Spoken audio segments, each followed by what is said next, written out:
about female physiology and how our monthly cycle can have huge effects on everything from our appetite to training performance, to energy levels, etc.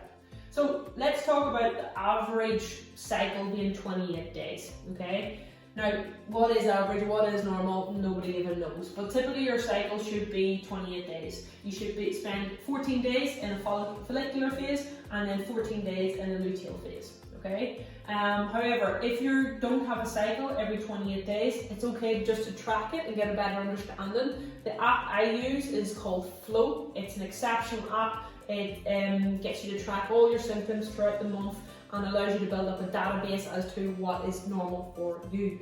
But if your cycle goes over the 28 days, chances are you are pushing towards lower energy availability, i.e. maybe you're not nourishing your body enough, maybe you're training too hard, and your body then therefore doesn't really have the energy to go through its monthly healthy cycle. So therefore your average 28-day cycle might lengthen out to maybe 33, 36 days, and if it goes to that, then it's time to ask for help and get that changed, because you as a female need your monthly cycle to be able to reproduce. It's a natural thing for females. So it's important that we're prioritising how we train, how we nourish our bodies to make sure that this is a priority, okay? So week 1 and 2, okay? Every week your body goes through different hormonal fluctuations, okay? The week 1 and 2, so day 1 to 14, is typically where estrogen is quite high, okay? Then week 3 and 4, progesterone is the more dominant hormone. These are our two sex hormones, and once we lose our cycle, we kind of null out the effects of these, alright? But let's talk about the different changes from week to week and how to have a better understanding of them and how to stay in control of them. So week 1 is whenever you actually menstruate. That's you have your period.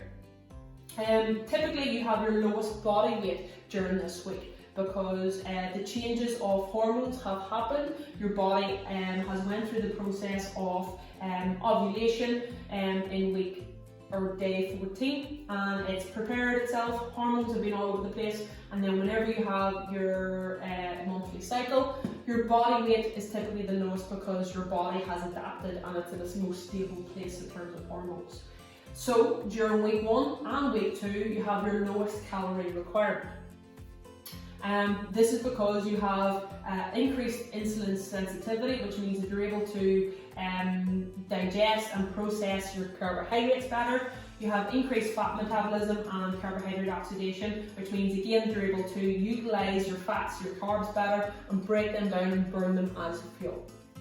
Okay, so this is a good week, particularly if you're taking measurements, pictures and body weight. Week 1 and week 3 are the best weeks to do this because you have less water retention, which you have predominantly in week 2 and 4. These are the best weeks, week 1 and 3. Okay, you'll feel leanest, mood will be more stabilised, energy will be greatest, and you'll look better in photos during week 1 and week 3.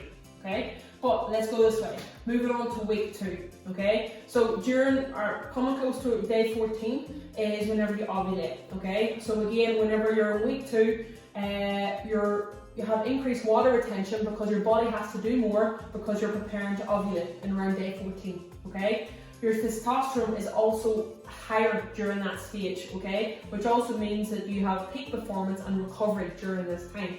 So this week 2 is a real nice week to be pushing your training, pushing your strength numbers and pushing your training intensity, because there's also a lowest risk of muscle protein breakdown. So it's important there that you're really because your mood is stabilised, appetite is stabilised, and it's important there because you've got higher testosterone, you'll be able to get really good results in the gym that week in terms of strength numbers. So tune into that. Also, during week 1 and 2, because your body has an increased carbohydrate oxidation and insulin sensitivity, it's suggested that you increase your carbohydrates during week 1 and 2 of your cycle, because your body is able to utilize them better. Okay, so that's an important thing to take into consideration. Whenever you're pushing training, whenever everything's stabilized, you've got this insulin sensitivity, push your carbohydrates up, push your training. okay, because your body is primed for it. However, when ovulation happens, then you've got the dominant hormone and the luteal phase of progesterone, okay? So things start to change within your body, again, as your body is preparing itself for its monthly bleed, okay? So what happens here is you have a higher calorie requirement for the 2 weeks, okay? Now take that with a pinch of salt. If you're feeling really, really good in here, then just push the same calories that you've been on here. Okay, but typically symptoms will start to kick in at around this time. So if you do need it, push your calories up. Typically, I'll say between 150 to 200 calories per day during at least this final week, your PMS week. But if you need to, you can dip into them over here. Okay, don't feel any guilt around that, because that will help stabilize your hunger, stabilize your mood, and you're still in around maintenance calories, so you still can burn body fat during that time. But you do have a higher calorie requirement because there's more going on hormonally within your body. You have decreased insulin sensitivity, you have decreased fat metabolism and decreased carbohydrate oxidation, which again means you're just a wee bit more sensitive to your foods because everything's starting to change. Once again, you push into PMS week. This is your highest body weight. Again, because your body is holding on to more water, because again there's a lot of hormone fluctuation going on in your body, so you have highest water retention. So definitely don't hop on the scale, don't take pictures during week 4, because you just don't feel yourself. You will feel fluffy, you will feel fuller, so it's important that you don't put yourself under that mental stress, okay? So highest body weight to be expected, higher calories, again, use them because your body is actually going through an energy dense or energy demanding process in the form of preparing your body for your monthly bleed. So you can have this daily 150 extra calories or 200 calories per day, okay? Don't feel guilty about that, you can have that wherever you wish. However, it is suggested that you have them through fat sources because they are better for satiety. However, I know myself as a female that once I have my higher calories and it's time of the month, I tend to go for carbohydrates, okay? It really doesn't matter, you just go with your preference, but ideally week 1 and 2, push your carbohydrates, week 3 and 4, keep your fats that wee bit higher, but do realise that you have that few more calories, okay? Now, once it comes to training during this week, again, maybe even week 3 and 4, but particularly in week 4, do not be pushing for PBs, okay? You've got a lot of things going on internally within your body, and you have decreased strength, you have decreased coordination during this time, okay? So do lower your do lower your training intensity, alright? So get your high intensity stuff done here, push for PBs during week 1 and 2, but week 3 and 4, just do minimum effective dose. Still show up because your training still will have positive benefits to your body and its operations, but don't be pushing high intensity training or PBs during this week.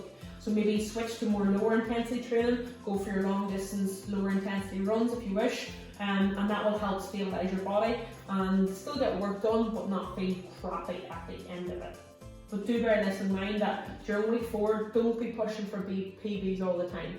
Just do minimum effective dose, so if you've got 3 sets to do, maybe do 2, all out. Or just keep your weight the same as last week and just aim to maintain performance. So hopefully that makes sense, folks, okay? If you have any questions over any of that, please do let me know. Otherwise, your monthly cycle is broken into 28 days. First 2 weeks, we've got follicular phase. Second 2 weeks, you've got luteal phase. Hormones are fluctuating and doing their internal job. So with that, you have got a change of insulin sensitivity, fat metabolism, carbohydrate oxidation, you've got a change of hormones, water retention, change in nutrition requirements, change in performance. So it's important that you understand your body, you start to track it and build up some data as to what works. These 2 topics, which is weight gain in menopause and then how to train to your needs during this stage as well. Some just data or numbers around weight gain in menopause is average increase of 3.4 kg of fat and 5.7 centimeters in waist circumference. Okay, so again, back to it that you're not on your own, but the longer that you can put yourself as a priority, look after your nutrition, look after your training, we can start to grab hold of this, okay? So what ultimately happens, okay? Again, once we come into menopause, we are in absence of a period for up around 12 months. So once we're in that stage, we have a decrease in sex hormones, which ultimately leads to a decrease in fat-free mass, which is exactly what it says in the tin. And you've got less fat-free tissue, so obviously there's more fat on your body. A decreased resting metabolic rate, which means you burn less calories at rest. You've got increased visceral fat, which is the fat typically stored around your midsection, so your shape changes. We've got a decreased physical activity energy expenditure, which again means that you burn less calories during exercise than somebody who's not in menopause. Again, post-menopause, decreased fat oxidation and energy expenditure than perimenopause. Okay, so whenever you're during your menopause, you have less fat oxidation, meaning you burn less fat, and you have a lower energy expenditure than somebody who's not in menopause. Okay, and you have an increase in insulin resistance, which means again that you're a wee bit more sensitive to carbohydrates during this time. So these are all things that are typical because we have lower sex hormones, because our body isn't requiring them anymore, because we're not menstruating every month. And can ultimately lead to weight gain, which is not what we want. Another thing that is common with menopause is that you have disrupted sleep. So inefficient sleep also then leads to a decrease in NEAT, which is your non-exercise activity thermogenesis, which is typically more or less how much you move on a daily basis outside of exercise. And as we know, that can lead up to about 40% of your calories burnt on a daily basis. But if you're not sleeping adequately, you're not getting enough, you're going to be less active throughout the day. So less active throughout the day means that you're moving less, you're burning less calories, and ultimately only adds to this as well. We've also got a decreased energy, so you feel more tired, you feel lethargic, so you have less energy, and therefore that leads to less intention to exercise. So you don't really follow through on what you say you're going to do because you're low in energy. Again, then you've got decreased adherence to training, nutrition, because you're lacking energy and you just don't feel like you've got any get up and go in you. This ultimately leads to an increase to hunger as well, because your hormones are a wee bit more fluctuated because your body's not giving it the correct rest and repair or restoration. Then you've got increased hunger as well. So then pair that with increased insulin resistance, you're craving carbohydrates, chocolate and whatnot. You're not burning as much calories, so you've got a decreased resting metabolic rate, so you're going to start to put on weight. Okay, so again, having a better understanding of this, being more in control of your hormones, implementing strength training, nutrition protocols, this can ultimately start to get a wee bit more control of this. But it's important then that you're training correctly in and around that as well. You do not need to be going to HIIT classes, boot camps, spins, doing tons of jumping up and down, because ultimately your pelvic floor is going to give in and you're going to feel fat, you're going to feel tired, and you're not going to want to continue to go. So it's only going to decrease your adherence even more. Okay, this is why we need strength training. Strength training is going to help shape your body more. It's going to be easier on you because it's not as elevating with the heart rate, but yet you're getting more bang for your buck. You're increasing your bone health, you're increasing your resting metabolic rate because you're helping develop more bone mass, and you're also you're decreasing your fat mass as well. Okay, because with increased calorific burn, whenever you've got more bone or muscle mass, so that's helping increase the calories that you burn on an hourly basis, which in turn is helping you drop body fat. Okay, it's less strenuous on your body. So again, a lot of people have a fear over strength training, but it's actually it's easier on your body as opposed to going for a run, doing high intensity classes that have the purpose of making you feel knackered, making you feel sweaty, making you feel like you're not fit. That's the purpose of these classes. Okay, you get an endorphin kick of them, but you don't ultimately get shape change. Whereas strength training is more rewarding because you're getting the results if you show up and do the work, and it's less taxing on you. Okay, so you don't leave like a sweaty mess, and ultimately that's going to it's going to lift your morale, going to lift your confidence as you see the shape change happen as well. But it's important with all that you do manage your energy in terms of there will be days that you show up and you'll just feel drained, you'll feel slack, and you'll be embarrassed. You might want to talk about it because There's so much going on. But it's important you understand you. It's important you listen to your body and take some deloads. Okay? Deloads simply mean that if you're in your strength training and you normally train 3 times a week, maybe you only have to train twice a week. Or maybe if you've got 3 loads or 3 sets of an exercise to do, maybe you only do 2, but you do them well and you feel awesome about yourself. So it's about doing minimum effective doses, even taking weeks off.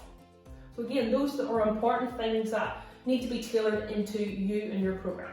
So it's okay to be open about that. It's okay to let me know or your coach know, because ultimately, if they don't know, then they won't know that why you're not pushing hard in the gym.